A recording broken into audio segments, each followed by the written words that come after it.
Maumivu yanaweza kukuvunja, lakini pia yanaweza kukujenga. Swali ni moja tu.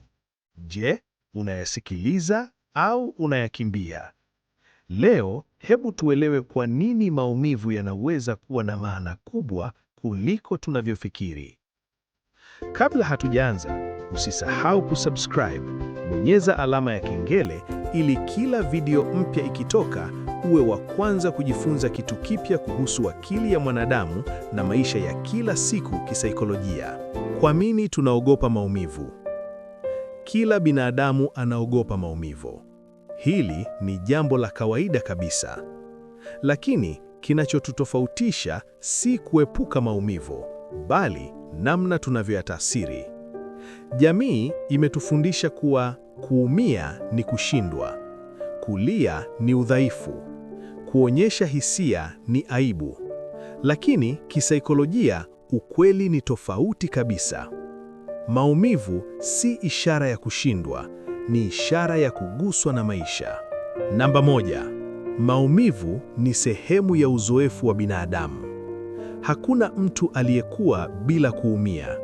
Hata wale wanaoonekana wenye furaha zaidi wamewahi kupitia nyakati nzito sana. Tofauti ni kwamba wengine wanajifunza kutoka kwenye maumivu, wengine wanabaki mateka wa maumivu. Maumivu ni kama moto, yanaweza kukuunguza au yakakutengeneza chuma kigumu zaidi. Namba mbili, maumivu kama lugha ya nafsi.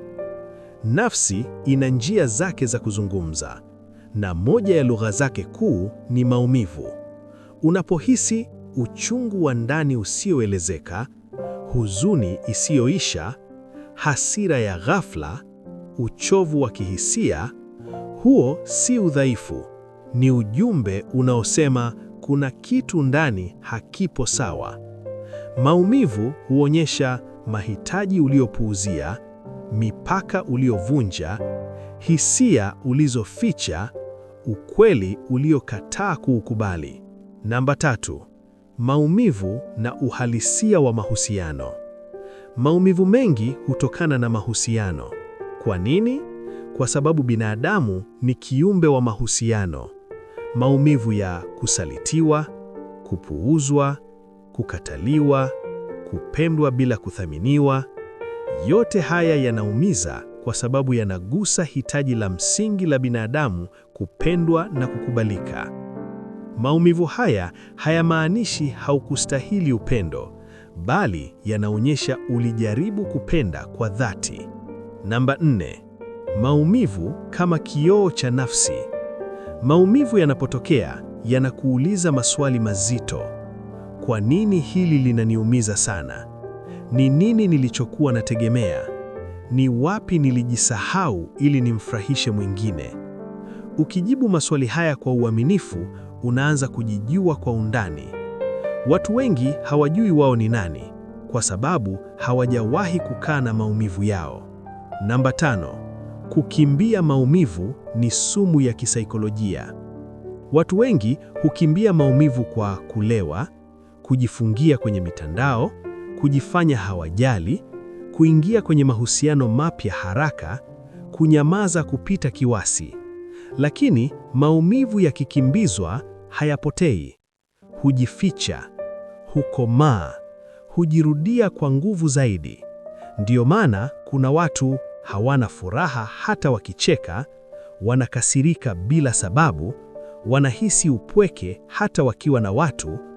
Kukubali maumivu si kudhoofika. Kukubali maumivu haimaanishi kushindwa. Inamaanisha umeamua kujitunza kisaikolojia.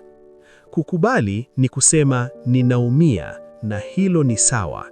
Hapo ndipo uponyaji huanza. Maumivu yakikubaliwa huanza kupungua polepole. Maumivu kama darasa la maisha. Kila maumivu beba somo.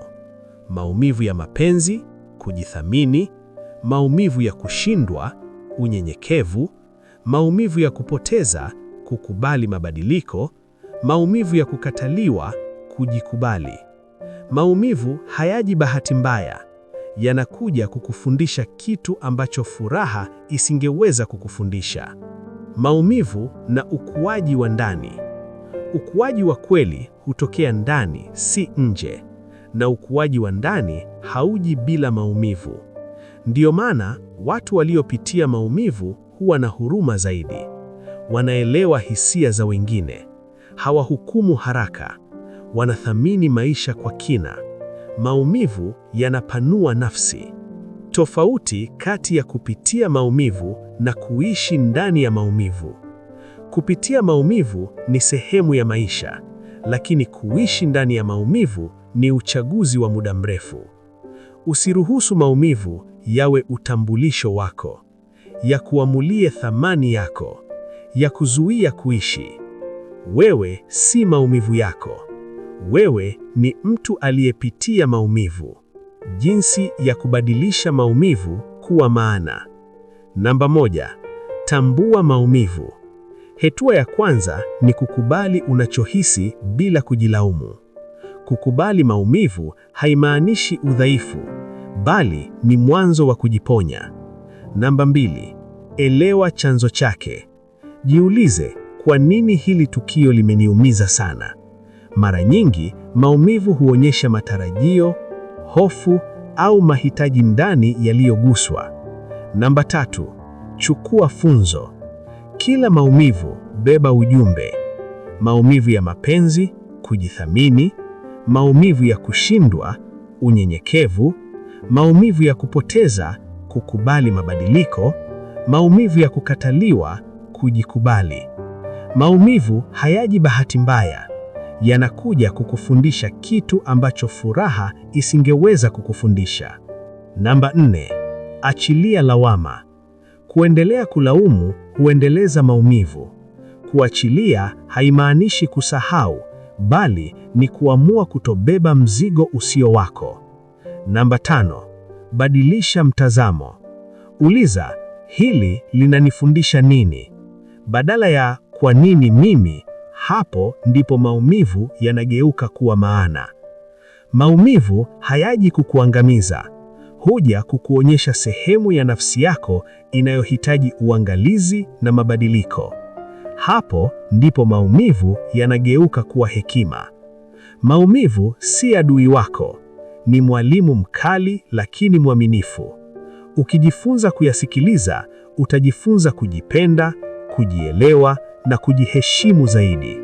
Na hapo ndipo maisha yanapopata maana ya kweli.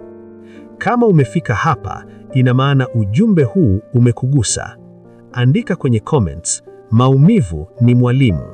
Subscribe, like na share video hii kwa mtu anayehitaji kusikia ujumbe huu leo. Tukutane tena kwenye video nyingine. Bye.